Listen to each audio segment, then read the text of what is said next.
Hello and welcome back to the channel. Since I've made the decision that Warlock's the class that I'm going to main in battle for Azeroth, I thought I'd give each spec another once over, starting with Destruction. I guess this was a really good time to do this since there's been some pretty big changes on the beta. A big disclaimer here, this is not a guide. I'm showing you what the talents and abilities are and I'm giving you my impressions. If you want to find a guide, there are plenty of folks out there with more time on WoW than IRL. So, Destruction's always had a special place in my heart. It's the first Warlock spec that I raided with back in Naxxramas and Wrath. It got even more special to me after much time and effort was spent in getting Green Fire. All nostalgia aside though, let's jump into the changes since my last video. So if you're looking at the screen right now, you notice that Blood Pact is here, but it looks like it's gotten a bit of a nerf. It's only doing 5% stamina. I believe it was doing 10% before to kind of keep it in line with the Priest buff of Power Word Fortitude. I guess they're trying to not make everyone equal, I guess, when it comes to buffs that they bring to the table. But let's get into the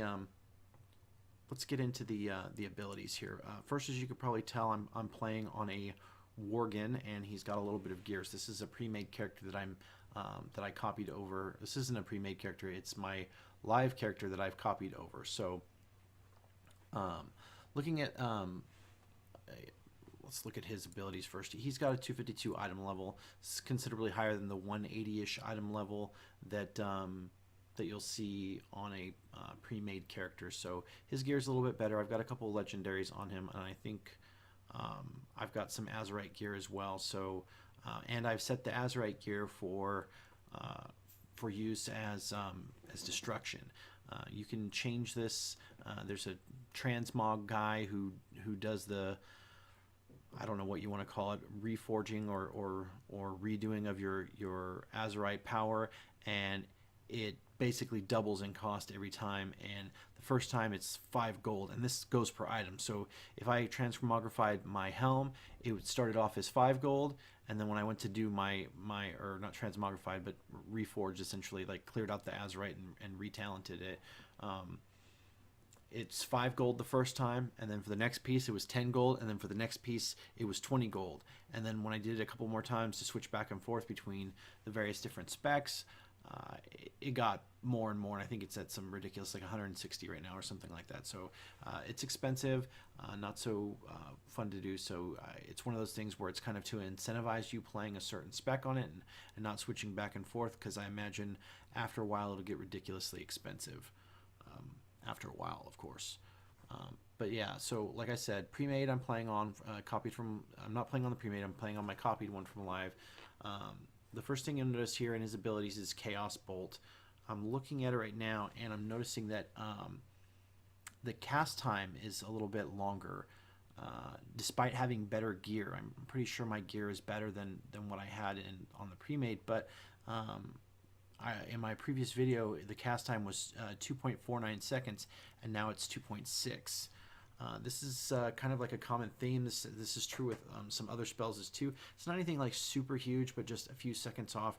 It could just be gear. It could be different haste levels, but I'm pretty sure that my copied character has more haste than a pre-made character.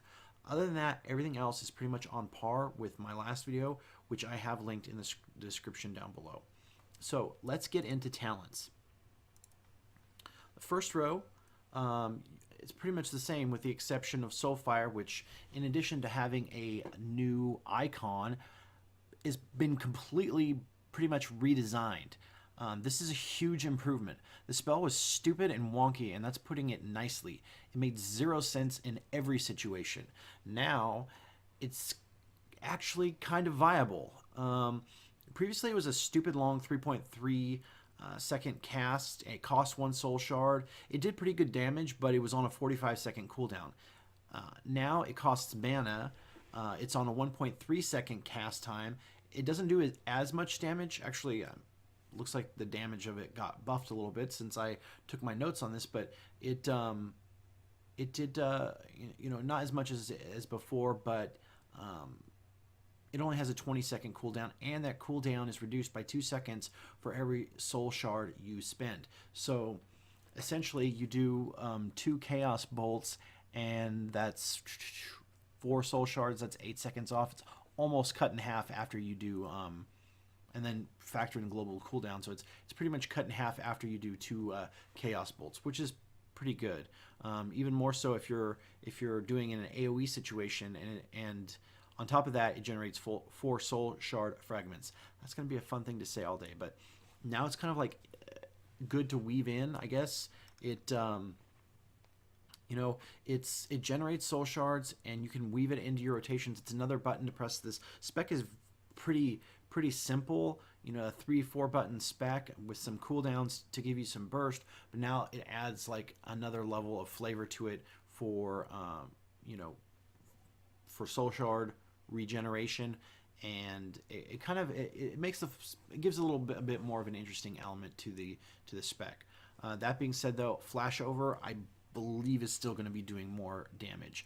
I have eradication because I'm wearing the legendary ring, but as you can tell, legendaries are only going to be good up to level 115, and my character is currently level 114, so that's only going to last for so long.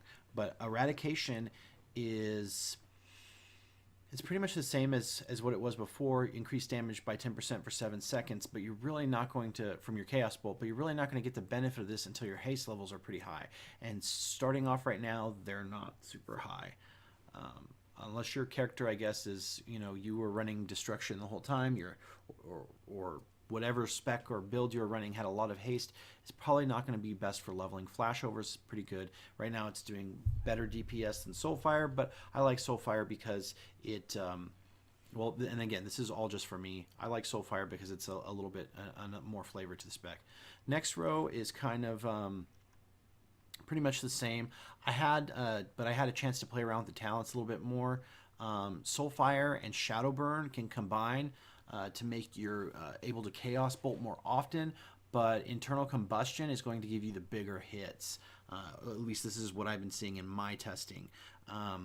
Reverse Entropy is good. It's a chance to grant 15% haste for 8 seconds, but it's kind of fallen out of favor with me.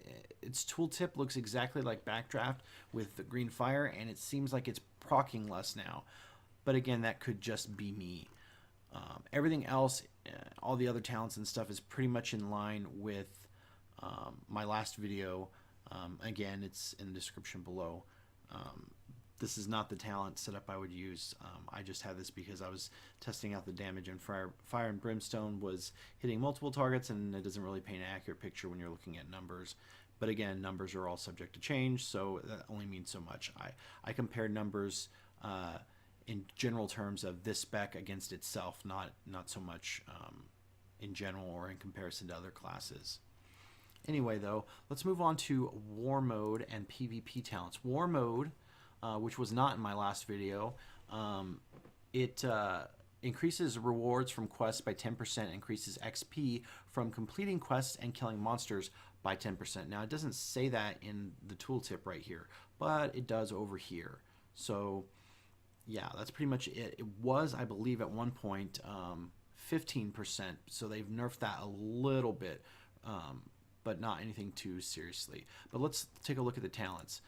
This first row is basically your escape CC talent. There's 3 choices. There's Relentless, replaces Honorable Medallion, duration of incoming crowd control effects reduced by 20%, does not stack with similar effects. Adaptation, removes any loss of control effects with a duration of 5 seconds or more, only occur once every minute. And then Gladiator's Medallion removes all movement impairing effects and all effects which cause loss of control of your character while in PvP combat. Again, all these can be changed or activated only from Stormwind or Orgrimmar if you are playing Horde. So the next rows give you some new abilities or augment other abilities, and some of these are pretty cool. The first one here is Chaos Bolt. Chaos Bolt damage is increased by 65%, but no longer strikes additional targets afflicted by Havok. So when you're doing these PvP talents, if you're not really into PvP, there are some that you can take that will basically, that you can use these out in the world. They can basically help you quest and make you kill things faster. Like if I'm questing and I'm not really concerned as much with PvP or whatever, I can use this and it's going to make me kill stuff faster, which is pretty good. But if I am concerned with PvP or survivability or dealing with stuff from other players, I might choose other talents. So also none of these work in dungeons, so that's not a thing. Next is Fell Fissure. Chaos Bolt creates a 5-yard wide eruption of Fellfire under the target, reducing movement speed by 50%, reducing all healing received by 25% on all enemies within the fissure. Next is Entrenched in Flame. Conflagrate roots the enemy target for 3 seconds. This effect does not break from damage. This is a return to some old school on the Conflagrate, where this was an effect that it used to do baseline, so that's pretty cool. Next is Bane of Havok. It replaces Havok, curses the ground with a demonic bane, causing all your single target spells to also strike targets marked with the bane. It lasts for 10 seconds. So this is pretty good. I don't think this will have any use in PvP, but if you're out in the world and you've gathered up a large group of ads and they haven't decided to eat you, and you can gather them up into a small area, you can throw this down and nuke the crap out of all of them. So pretty good. Next is Curse of Fragility, and the rest of these, all these curses are kind of reminiscent of old school Warlock curses. This one reduces the target's maximum health by 15% for 10 seconds. Curse of Tongues forces the target to speak in demonic, increasing casting time of all spells by 30% for 10 seconds. Curse of Weakness reduces the target's physical damage dealt by 25% for 10 seconds. Then you have Nether Ward. Nether Ward surrounds the caster with a shield that lasts 3 seconds, reflecting all harmful spells cast on you. Good for PvP. Probably not as useful in just doing world stuff and questing, but definitely good for PvP. Although take everything I say about PvP with a grain of salt, because if you think I suck at PvE, you should see me in PvP. It's like sad, that's how bad it is. But anyway, the next is Essence Drain. Whenever you heal yourself with Drain Life, the enemy target deals 5% reduced damage to you for 6 seconds, stacks up to 5 times. Not too bad of an ability either.